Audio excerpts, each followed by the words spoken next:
As the PS tourism, my favorite destination is the entire Kenya.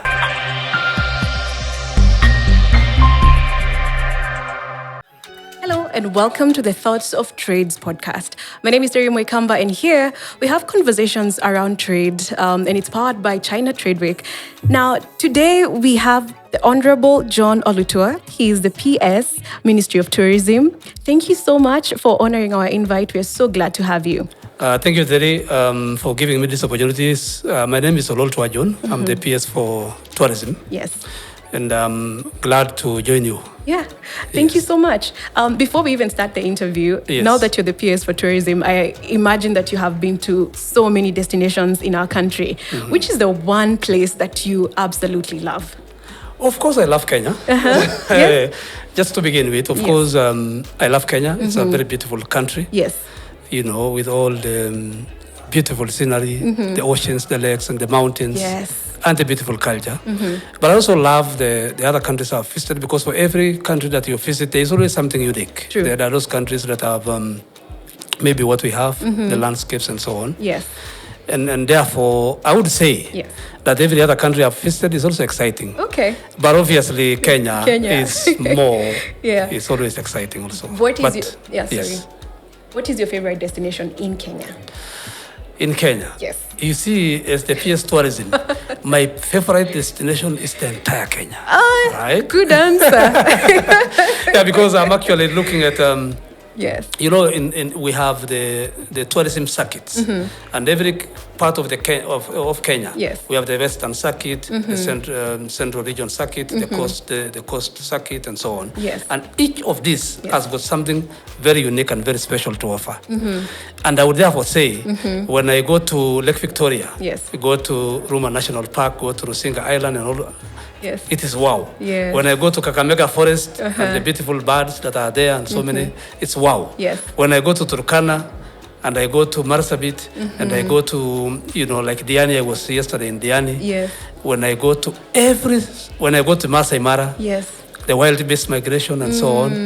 When I go to Amboseli, Savo, and every part is beautiful. Yes. Yes. Okay, so I haven't been to Masai Mara. It's part of my bucket. You better come there. I haven't. I know. At my big age, I haven't. So I'm planning on it. But I'm still going to put you on the spot a bit. Between flying and using the road or the train, which one do you like? I don't know why you keep on. I might return the question to you. But all of them are modes of transport. Obviously, by air is a little bit faster. So obviously, people would like to, you know, depending on, especially business people or people who would like to save on time. Yes. Obviously, they will enjoy the air transport. But road transport is also very critical, and that's why you know, a lot of work is being done to ensure that the roads are okay. Yes. But even walking also, you can walk. It's part of exercising. Okay. Thank you. I will stop putting you on the spot and let's just get right into it. Let's talk about tourism of a pandemic. Yes. You know, like you said earlier, we had a lot of visitors coming in, and then the pandemic happened, and we had to reimagine what tourism looks like. So how has it been, and what are the numbers like? Where are we? First of all, Terry, let me take this opportunity to indicate that, yes, the COVID-19 pandemic was a very big challenge worldwide. Yes. And in Kenya, for example, in 2019, before the pandemic, we had clocked about 2.4 million tourists. And the numbers really came down. Yes. In fact, from 2.4 million, around 2021 it came up to about 870,000. Then it came, but after, from 2022, it went up to 1.4 million and above there. Yes.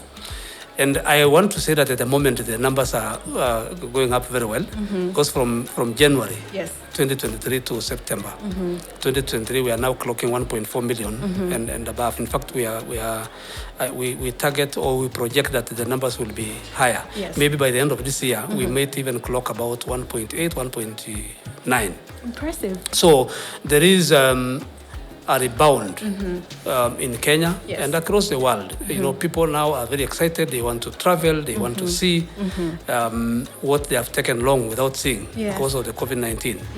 Secondly, during the COVID-19, there was also a phenomenon which I can say we can be able we saw the growth of domestic tourism. A number of people during that time of COVID-19 decided to travel within the country.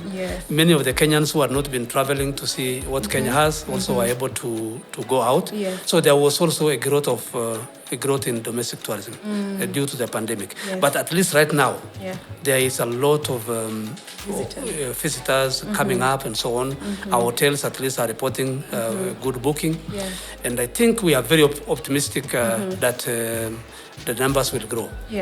Yes, Terry. I like that. You know, during the pandemic, one of the places that really became popular is Lamu, Lamu Tamu, and it's such a favorite for so many people. So it's good to see Kenyans actually wanting to visit their own country and seeing the different things we have. It's a shame when we see other people reporting about our own country and we haven't been.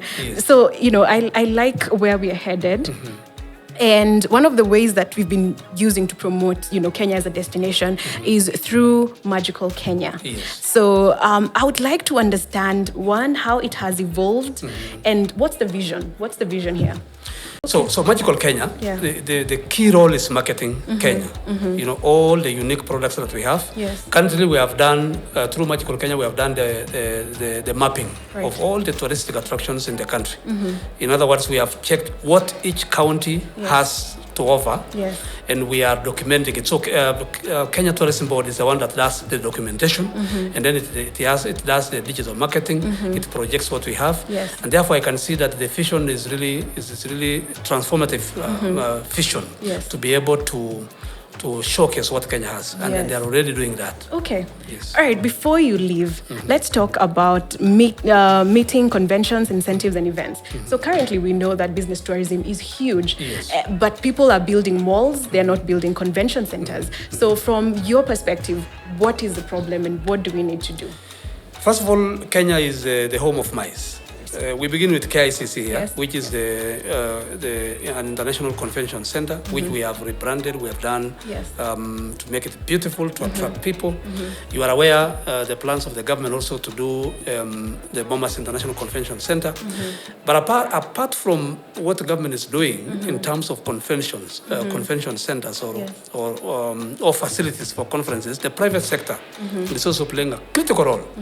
We have so many hotels in Kenya, which are offering those facilities for conferences, and therefore I'm sure a lot of people are also investing in conference facilities, which I'm sure will be able to be a good opportunity to attract our visitors who may want to do conferences in Kenya.